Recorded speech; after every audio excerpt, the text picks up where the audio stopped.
The gravel crunched beneath my tires as I pulled up to the cabin, relief washing over me. 3 months of endless deadlines, failed relationships, and sleepless nights had brought me here, to this remote mountain retreat where I'd booked 2 weeks of complete isolation. The November air bit at my cheeks as I grabbed my duffel bag, already imagining the silence, the crackling fireplace, the solitude I desperately needed. The front door was unlocked. My stomach tightened. I triple-checked the reservation. This was my cabin, my escape. But as I pushed the door open, warmth flooded out, carrying the scent of burning cedar and something else. Lavender, maybe, mixed with vanilla. She sat in the leather chair by the fireplace, legs tucked beneath her, a book resting in her lap. Dark auburn hair fell in waves over her shoulders, and she wore an oversized cream sweater that made her look impossibly soft against the harsh mountain landscape visible through the windows. Her green eyes lifted to meet mine without surprise, without alarm. Just a quiet, measuring gaze that seemed to see straight through my exhaustion. "I think there's been a mistake," I said, my voice rougher than intended. "I have this cabin booked for the next 2 weeks. She tilted her head slightly, a ghost of a smile playing at her lips. "So do I." "That's impossible. I'm not leaving." Her tone wasn't aggressive, just matter-of-fact, like she was commenting on the weather. She uncurled from the chair with fluid grace, and I noticed she was barefoot, her painted toes peeking out from beneath dark jeans. I called. "The rental company made an error. They're trying to sort it out." I ran a hand through my hair, frustration bubbling up. "Great. Perfect. I'll find somewhere else." I turned toward the door, already mentally calculating how far I'd have to drive to find another place. How long it would take to salvage what remained of my crumbling piece. "Stay." The word stopped me mid-step. It wasn't a question or even really a request.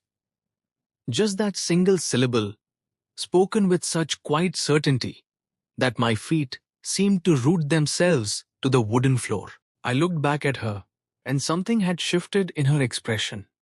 A crack in that cool exterior, revealing warmth beneath like sunlight breaking through storm clouds. "There are 2 bedrooms," she continued, moving closer.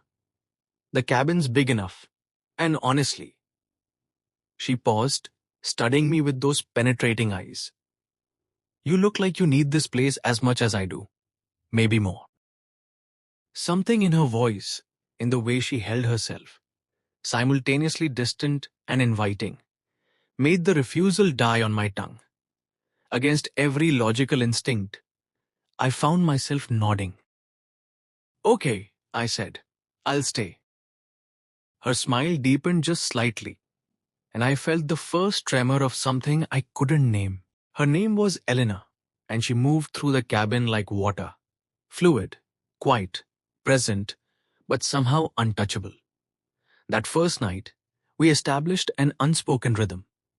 She cooked while I unpacked, neither of us speaking much, but the silence felt companionable rather than awkward. When she handed me a plate of pasta with roasted vegetables, our fingers brushed, and I felt a jolt of electricity that made me pull back too quickly. "Sorry," I muttered. "Don't be." Her eyes held mine for a beat too long before she turned away. We ate at opposite ends of the long wooden table, and I found myself stealing glances at her. There was something magnetic about her stillness, the way she seemed entirely comfortable in her own skin, while I felt like I was constantly vibrating out of mine. When she caught me staring, she didn't look away, just held my gaze until I broke first, heat creeping up my neck. "What brought you here?" she asked finally, setting down her fork. "Burnout. Bad breakup.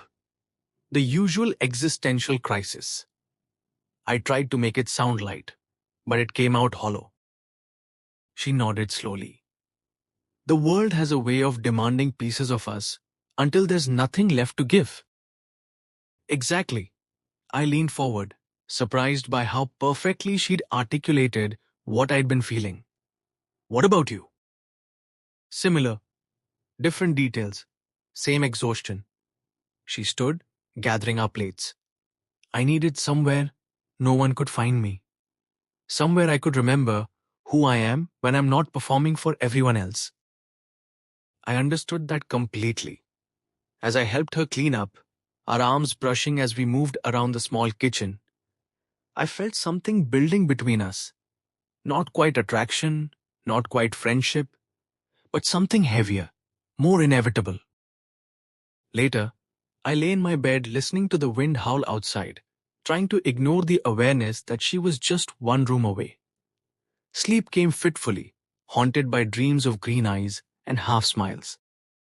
The next morning, I woke to find her sitting on the back porch, wrapped in a blanket, watching the sunrise paint the snow-covered peaks gold and pink. I made coffee and brought her a cup without asking. She accepted it with a soft, "Thank you," and I settled into the chair beside her. "I don't usually share my mornings," she said quietly. "Want me to leave?" "No." Her hand found mine between our chairs, fingers intertwining with casual intimacy that felt both foreign and natural. "This is nice." We sat like that until the sun fully rose, and I realized I hadn't thought about my failed life back home once since waking up. Elena had this way of making the present moment feel like the only one that mattered. The days began to blur together in the best possible way. We hiked through the snow-laden forest, her laughter ringing out when I slipped on ice, and she caught my arm. We cooked elaborate meals together, her hip bumping mine as we navigated the small kitchen. At night, we sat by the fire, sharing stories in fragments, never complete, always leaving room for mystery. By the fourth night, the tension had become unbearable.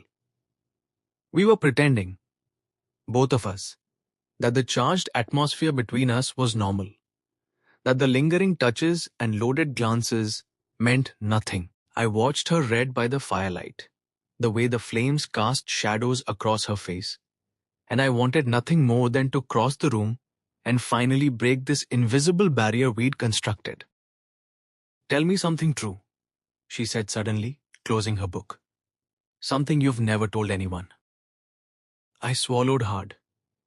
I'm terrified that I'm fundamentally unlovable, that everyone who's ever left me saw something broken in me that I can't see myself.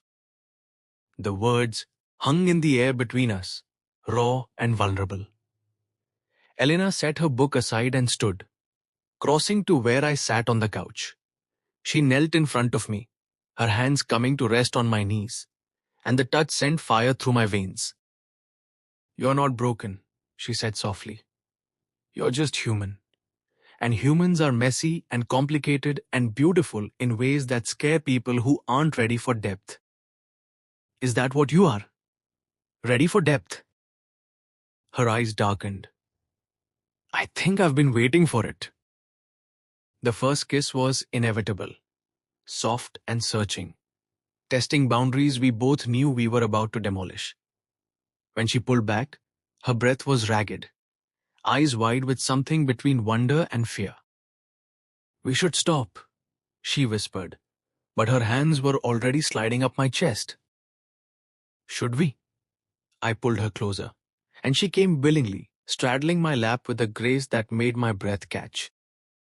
"No," she breathed against my lips. "We absolutely shouldn't."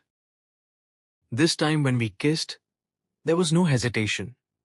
Her hands tangled in my hair as mine found the hem of her sweater, slipping beneath to discover warm, soft skin. She gasped against my mouth when my fingers traced her spine, arching into me with a quiet moan that shattered the last of my control. "Bedroom," I managed, and she nodded, standing and pulling me with her. We barely made it to her room before clothes started falling away. Every touch was electric, every kiss deeper than the last. She pushed me onto the bed, straddling me again, her hair falling around us like a curtain. I need you to know, she said, pausing with her hands on my shoulders. This isn't just physical for me. Good, I breathed, pulling her down into another searing kiss. Because it isn't for me either. Morning light filtered through the curtains, and I woke tangled in Eleanor's sheets, her body curved against mine. She was already awake. I could tell from the quality of her stillness, and I pressed a kiss to her bare shoulder. I have to tell you something, she said quietly. My stomach tightened with familiar dread. Here it comes, I thought. The reveal. The reason this has been too good to be true. She turned to face me, green eyes serious. The rental company didn't make a mistake. I lied. I sat up, pulling the sheet with me. What? This cabin belongs to my family. I've been coming here since I was a child. When I saw your reservation in the system, I work for the rental company. I saw your name, looked you up. You're the journalist who wrote that piece about grief and healing after loss, aren't you? The one that went viral last year? Yeah, but that article saved my life, she interrupted, her voice cracking. I read it 3 days after my husband died in a car accident. I was standing in my bathroom with a bottle of pills, and your words, they gave me a reason to wait one more day, and then another, and another. The air left my lungs. Elena. I know how insane this sounds. I promise I'm not a stalker. But when I saw you'd booked this place, right when I'd planned my own escape here, I thought maybe it was a sign that maybe I was supposed to meet the person who saved me. So I manipulated the booking, showed up early, and hoped you'd stay when you found me here. She was crying now, silent tears tracking down her cheeks. I'm so sorry. If you want to leave, I understand. I crossed a line, so many lines. I stared at her, processing. A year ago, I'd written that article in the depths of my own grief after losing my sister. I'd poured my broken heart onto the page, never expecting it to reach anyone who really needed it. And here was Elena, living proof that words could matter, that vulnerability could save lives. You're not insane, I said finally, reaching to brush away her tears. You're incredible and brave. And yes, you crossed lines. But I kissed her gently. I'm glad you did. Really? Really? Because I think I've been waiting my whole life to meet someone who understands what it means to survive yourself. She kissed me then, deep and urgent, and we made love again in the morning light. Slower this time, saving every touch, every whispered word. The 2 weeks passed like a dream I didn't want to wake from. Elena opened up completely, sharing stories about her late husband, not with guilt or shame, but with honest grief and growing acceptance.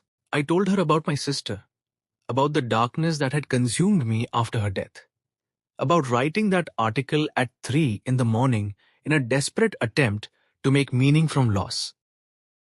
I think we found each other when we both needed saving, Elena said one evening as we sat on the porch, watching snow begin to fall. Or maybe we found each other when we were finally ready to be found, I countered, pulling her closer. On our last night, we lay in bed, neither of us wanting to acknowledge that morning would bring the real world crashing back in. Come with me, I said suddenly. Don't go back to your old life. Come to the city. Stay with me. We'll figure it out. She was quiet for so long, I thought she'd fallen asleep. Then, I want to. God, I want to. But I need to finish what I started here. The healing, the processing. I'm not done yet. My heart sunk. But, she continued, turning to face me, that doesn't mean this is over. It means we do this right. I'll stay here for the next few months. Keep working through my grief with the therapist I've been seeing in town. You go back, Write your book. Live your life. And in the spring, when the snow melts and the world wakes up, I'll come to you. For real. For always. You promise? I promise. But you have to promise me something too. Anything. Promise you'll keep writing. Keep sharing your truth. Because the world needs voices like yours. Raw and honest and unafraid of the dark places. I kissed her, trying to pour every emotion into that moment. I promise. We spent that last night, memorizing each other, as if we could imprint this feeling so deeply that distance wouldn't matter. And when morning came, the goodbye was brutal, but not final. Just a pause, a breath before the next chapter. As I drove away, I watched her in my rearview mirror, standing on the porch wrapped in that cream sweater, one hand raised in farewell. I didn't cry. Instead, I felt something I hadn't experienced in years. Hope. 3 months later, as spring arrived and my book manuscript sat completed on my desk, there was a knock at my apartment door. When I opened it, Elena stood there with a duffel bag and that same faint smile that had captivated me from the first moment. "I'm staying," she said simply. And I pulled her inside, into my arms, into my life, knowing that sometimes the best love stories begin with a stranger who asks you to trust them, to stay when every instinct says to run. She'd barely reacted that first day, then told me to stay. I couldn't say no. And in saying yes, I'd found not just love, but the missing piece of myself I didn't know I'd been searching for.